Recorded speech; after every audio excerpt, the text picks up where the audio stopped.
آپ کو پتہ ہے کہ جو نظر لگتی ہے نا خاص طور پر، اور جس سے بہت سی بیماریاں آتی ہیں، اس پہ اب تحقیق بھی ہو رہی ہے پیراسائیکالوجی میں، کہ نظر سے جو ریز اٹھتی ہیں وہ انسان کے جسم میں، یعنی نیگیٹو ریز جو خاص طور پر آتی ہیں، حسد کی نظر ہوتی ہے جیسے، تو وہ آ کے ایک ریئیکشن کرتی، کیمیکل ریئیکشن ہوتا ہے اس کی وجہ سے بلڈ میں، جس سے کچھ بیماریاں پیدا ہوتی ہیں۔ حدیث میں آپ کو سنا دیتی ہوں۔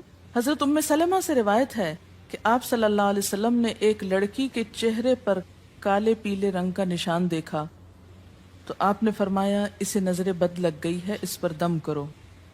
حضرت جابر کہتے ہیں کہ آپ صلی اللہ علیہ وسلم نے آل حزم کو سانپ کے ڈسنے کی وجہ سے دم کرنے کی رخصت دی، اور آپ نے اسما بنت امیس سے پوچھا کیا وجہ ہے کہ میرے بھتیجے کمزور ہیں، کیا فقر و فاقہ کا شکار ہیں، یعنی کھانے پینے کے باوجود یہ کیوں کمزور ہیں، کیا ان کو کچھ کھانے کو نہیں ملتا؟ انہوں نے کہا نہیں، بلکہ انہیں نظر بد بہت جلد لگ جاتی ہے، تو آپ نے فرمایا ان پر دم کیا کرو۔ یعنی جس بیماری کی سمجھ میں نہ آئے کہ کھائے پیے بھی انسان جوان بھی ہو لیکن اس کو صحت ہو ہی نہ، کوئی ظاہری سبب معلوم ہی نہ ہو، تو ایسے شخص پر دم کرنا چاہیے۔ حضرت عائشہ صدیقہ کہتی ہیں کہ رسول اللہ صلی اللہ علیہ وسلم نظر بد کی وجہ سے دم کرنے کا حکم دیتے تھے۔ حضرت انس کہتے ہیں کہ آپ صلی اللہ علیہ وسلم نے نظر بد اور بچھو وغیرہ کے ڈسنے سے اور پھوڑوں سے دم کرنے کی اجازت دی، یعنی پھوڑے وغیرہ جو ہوتے ہیں نا اس پر بھی دم کی اجازت دی، تو جسمانی بیماری ہے نا۔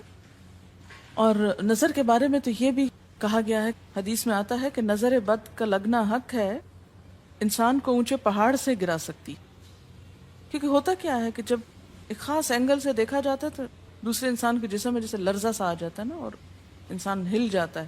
اس کی دلیل قرآن میں بھی ہے، ایک سورت کے آخر میں آتا وَإِن يَكَادُ الَّذِينَ كَفَرُوا لَيُزْلِقُونَكَ بِأَبْصَارِهِمْ لَمَّا سَمِعُوا الذِّكْرَ، کہ قریب ہے کہ کچھ کافر آپ کو اپنی نگاہوں سے کیا کر دیں، پھسلا دیں جب یہ قرآن سنتے ہیں۔ یعنی وہ سننے نہیں آتے تھے، صرف آپ کو گھورتے رہتے تھے۔ اور کس لیے گھورتے رہتے تھے؟ تاکہ آپ بول نہ سکیں، آپ لرز جائیں، ڈگمگا جائیں، اپنا کام چھوڑ دیں، بری نیت سے آتے تھے۔ وَيَقُولُونَ إِنَّهُ لَمَجْنُونَ، کہتے ہیں کہ یہ تو مجنون ہو گیا۔ آپ صلی اللہ علیہ وسلم نے فرمایا نظر بد حق ہے، اگر تقدیر سے کوئی چیز سبقت لے جا سکتی ہوتی تو وہ نظر بد ہے۔ پتہ کیسے چلے؟ چل جاتا ہے، پتہ کیوں نہیں چلتا؟ مثلاً آپ کا بچہ ہنس رہا تھا، کھیل رہا تھا، دودھ پی رہا تھا کہ اچانک کوئی شخص آیا اور جب وہ اٹھا تو بچے نے شور کرنا شروع کر دیا، اور پتہ چل جاتا ہے۔ بعض اوقات گھر ہی کے لوگوں کی لگ جاتی، بعض اوقات محبت سے بھی لگ جاتی، کہ بچہ کھیل رہا تھا، آپ دیکھتے کہ وہ گر پڑا، اچانک رونا دھونا شروع ہو گیا، سر پٹ گیا۔ حدیث میں آتا ہے نظر بد انسان کو موت تک اور اونٹ کو ہانڈی تک پہنچا دیتی ہے۔ اونٹ کو ہانڈی تک پہنچانے کا مطلب کیا ہے؟ ذبح کرنا پڑ جاتا ہے، تڑپنے لگتا ہے۔ آپ صلی اللہ علیہ وسلم نے فرمایا اللہ کی قضاء اور تقدیر کے بعد سب سے زیادہ نظر بد کی وجہ سے میری امت میں اموات ہوں گی۔ آپ صلی اللہ علیہ وسلم نے فرمایا نظر بد سے اللہ کی پناہ طلب کیا کرو، کیونکہ نظر بد کا لگنا حق ہے۔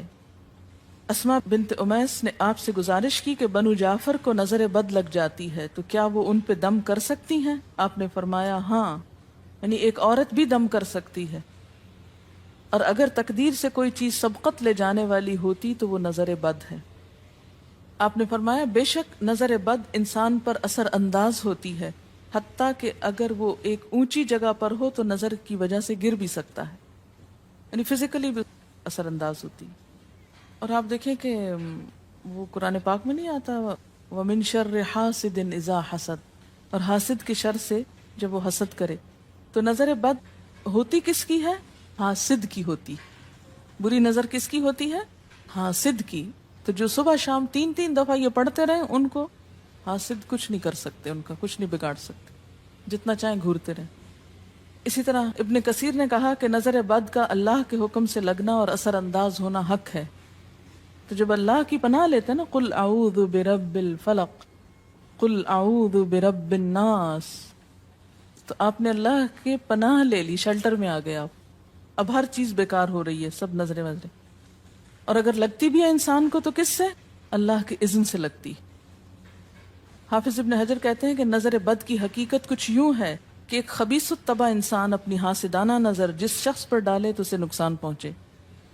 ابن قیم کہتے ہیں کچھ کم علم لوگوں نے نظر بد کی تاثیر کو باطل قرار دیا ہے اور ان کا کہنا ہے کہ یہ محض توہم پرستی ہے اور اس کی کوئی حقیقت نہیں، لیکن حقیقت یہ ہے کہ یہ لوگ سب سے زیادہ جاہل اور ارواح کی صفات اور ان کی تاثیر سے ناواقف ہیں اور ان کی عقلوں پہ پردہ پڑا ہوا ہے، جبکہ تمام امتوں کے عقلاء باوجود اختلاف مذاہب کے نظر بد سے انکار نہیں کرتے، یعنی صرف اسلام میں نہیں دیگر مذاہب میں بھی یہ کانسیپٹ پایا جاتا ہے، اگرچہ نظر بد کے سبب اور اس کی جہت تاثیر کے سلسلے میں ان میں اختلاف ہے۔ پھر کہتے ہیں اس میں کوئی شک نہیں کہ اللہ تعالیٰ نے جسموں اور روحوں میں مختلف طاقتیں اور طبیعتیں پیدا کی ہیں اور ان میں کئی خواص اور اثر انداز ہونے والی کیفیات ودیت کی ہیں۔ آپ دیکھیں کہ لو چلتی ہے تو اثر نہیں ہوتا، اس کا بھی تو اثر ہوتا ہے نا، حالانکہ وہ نظر نہیں آ رہی ہوتی، اور کسی عقل مند کے لیے ممکن نہیں کہ وہ جسموں میں روحوں کی تاثیر سے انکار کرے، کیونکہ یہ چیز خود دیکھی اور محسوس کی جا سکتی ہے، اور آپ دیکھ سکتے ہیں کہ ایک شخص کا چہرہ اس وقت انتہائی سرخ ہو جاتا ہے جب اس کی طرف وہ انسان دیکھتا ہے جس کا وہ احترام کرتا ہے، اور اس سے شرماتا ہو، اور اس وقت پیلا پڑ جاتا ہے جب اس کی طرف ایک ایسا آدمی دیکھتا ہے جس سے وہ ڈرتا ہو، یعنی جس سے آپ ڈرتے ہیں وہ آپ کو دیکھے تو آپ کا رنگ پیلا ہو جاتا ہے۔ فرمایا یہ سب کچھ روحوں کی تاثیر کی وجہ سے ہوتا ہے، اور چونکہ اس کا تعلق نظر سے ہوتا ہے اور اس لیے نظر بد کی نسبت آنکھ کی نظر کی طرف کی جاتی ہے، حالانکہ آنکھ کی نظر کچھ نہیں کرتی، یہ تو روح کی تاثیر، یعنی نظر یہ نظر نہیں ہے صرف، بلکہ اندر سے روح یا احساسات ہیں جو ٹرانسفر ہوتے ہیں۔ آپ دیکھیں کہ محبت کی نظر کیا اثر نہیں کرتی، کرتی ہے نا، اسی طرح نفرت کی، غصے کی، اور آپ کے چھوٹے بچے خاص طور پہ نظروں کو بہت پہچانتے ہیں۔ آپ نے دیکھا ہوگا کہ بچے کچھ لوگوں کے پاس فوراً چلے جاتے ہیں اور کچھ لوگوں کے پاس نہیں جاتے۔ بچوں کی مثال اس لیے دے رہی ہوں کہ وہ معصوم ہوتے ہیں نا، ان کو کسی نے سکھایا پڑھایا نہیں ہوتا کہ ادھر جاؤ اور ادھر نہ جاؤ، اور اگر آپ سکھائیں پڑھائیں بھی تو پھر بھی وہ اپنی مرضی کرتے ہیں، آپ کی نہیں مانتے، تو وہ ایک طرح سے بہترین جج ہوتے ہیں۔ بعض لوگوں کو دیکھ کے بچے رونے لگتے ہیں، بعض کو دیکھ کے مسکرانے لگتے ہیں، ہاں؟ تو یہ ایسا کیوں ہوتا ہے؟ اچھا، اسی طرح اگر کوئی شخص کانسٹنٹلی آپ کو دیکھ رہا تو آپ کانشیس ہو جاتے ہیں، آپ ٹھہر نہیں سکتے۔ اسی طرح اگر کوئی سٹیئر کر رہا ہو تو اس کی نظروں سے بعض اوقات خوف بھی آنے لگتا ہے۔ اللہ نے کیسی کیسی طاقتیں انسان کو دی ہیں، سلطان النصیرہ۔ اچھا، پھر لکھتے ہیں کہ روحیں اپنی طبیعتوں، طاقتوں اور کیفیتوں اور اپنے خواص کے اعتبار سے مختلف ہوتی، سو حسد کرنے والے انسان کی روح واضح طور پر اس شخص کو اذیت پہنچاتی ہے جس سے حسد کیا جاتا ہے۔ ویسے بھی تو آپ دیکھیں نا، وہ رویے ایک دم آپ پہچان لیتے ہیں۔ یہی وجہ ہے کہ اللہ تعالیٰ نے حاسد کے شر سے پناہ طلب کرنے کا حکم دیا ہے۔ حاسد کی تاثیر ایک ایسی چیز ہے جس سے وہی انکار کر سکتا ہے جو حقیقت انسانیت سے خارج ہو۔ جنوں کی نظر بھی لگتی، یہ میرا قول نہیں ہے، حدیث ہے۔ حضرت ابو سعید خدری سے روایت ہے کہ رسول اللہ صلی اللہ علیہ وسلم جنات اور انسانوں کی نظر بد سے پناہ مانگتے تھے، یعنی آپ جو پناہ مانگتے تھے بری نظر سے، وہ انسانوں کی بھی اور جنوں کی بھی۔ پھر جب معوذتین الفلق اور الناس نازل ہوئیں تو آپ انہی کو پڑھتے اور باقی دعائیں آپ نے چھوڑ دی تھی، یعنی قل اعوذ برب الفلق، قل اعوذ برب الناس، پھر سب چیزوں کے شر سے بچنے کے لیے کافی۔ یاد رکھیے بعض اوقات اپنی نظر بھی لگتی ہے، خود کو بھی نظر لگتی ہے۔ اسی طرح جب لباس اتارا جاتا ہے نہانے کے لیے مثلاً، تو اس وقت بھی دعا سکھائی گئی، بسم اللہ پڑھنی چاہیے، بیسیکلی بسم اللہ پڑھ کر اتارنے چاہیے، اور اس کے علاوہ اعوذ بکلمات اللہ التامات من شر ما خلق بھی پڑھ سکتے ہیں۔ آپ کو معلوم ہے کہ ٹوائلٹ میں جانے سے پہلے بھی دعا سکھائی گئی، کیونکہ جنات کے ٹھکانے گندی جگہوں پر ہوتے ہیں۔ اللہم انی اعوذ بک من الخبث والخبائث، خبیث جنوں اور خبیث جننیوں، خبائث سے تیری پناہ میں آتا ہوں۔ یہ دعا کیوں سکھائی گئی؟ اسی لیے کہ اگر آپ وہاں پر موجود ہیں، اور خصوصاً اگر آپ بے لباس ہیں، تو بھی ایسی چیزوں کی نظر بھی لگ سکتی ہے اور وہ چیزیں اثر انداز بھی ہو سکتی ہیں۔ اسی لیے بلا ضرورت تنہائی میں بھی بے لباس ہونے سے منع کیا گیا ہے۔ بعض لوگوں کی عادت ہوتی ہے نا کہ وہ نہانے بیٹھتے ہیں تو وہی کپڑے دھونے شروع کر دیتے ہیں، اور نہیں، بس فوراً اپنے آپ کو ڈھانکنے کی کوشش کریں، بلا ضرورت زیادہ دیر بے لباس نہ رہے۔ ایک حدیث میں آتا ہے، ابو امامہ کہتے ہیں کہ میرے باپ سہل بن حنیف نے غسل کا ارادہ کیا اور جب قمیص اتاری تو عامر بن ربیعہ ان کی طرف دیکھ رہے تھے۔ ان کا رنگ انتہائی سفید تھا اور جلد بہت خوبصورت تھی۔ عامر نے دیکھتے ہی کہا، میں نے آج تک اتنی خوبصورت جلد کسی کنواری لڑکی کی بھی نہیں دیکھی۔ ان کا یہ کہنا تھا کہ سہل کو شدید بخار شروع ہو گیا۔ چنانچہ نبی صلی اللہ علیہ وسلم کو یہ قصہ بتایا گیا اور آپ سے یہ بھی کہا گیا کہ سہل کی حالت یہ ہے کہ وہ سر بھی نہیں اٹھا سکتا۔ آپ نے پوچھا، کیا تمہیں کسی پہ شک ہے؟ انہوں نے کہا، جی ہاں، عامر بن ربیعہ پہ ہو سکتا ہے۔ آپ نے انہیں بلوایا اور ناراضگی کا اظہار کرتے ہوئے فرمایا، تم میں سے کوئی ایک کیوں اپنے بھائی کو قتل کرتا ہے؟ کیا تم بارک اللہ نہیں کہہ سکتے تھے؟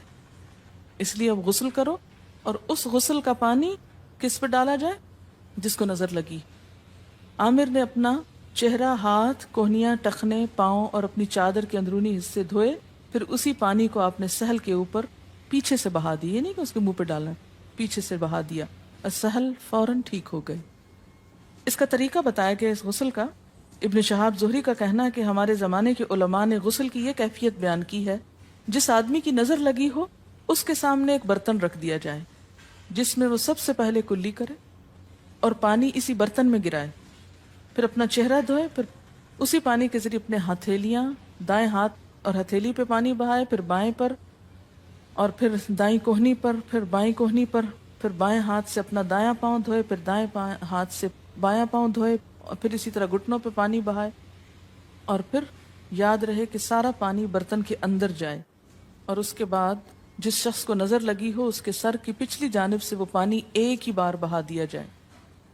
حضرت عائشہ کہتی ہیں کہ جس شخص کو بری نظر لگتی اس کو اسی طرح غسل کروایا جاتا ہے۔ اب بعض اوقات یہ نہیں پتا چلتا کس کی لگی، ایسی صورت میں پھر طریقہ کیا ہے علاج کا؟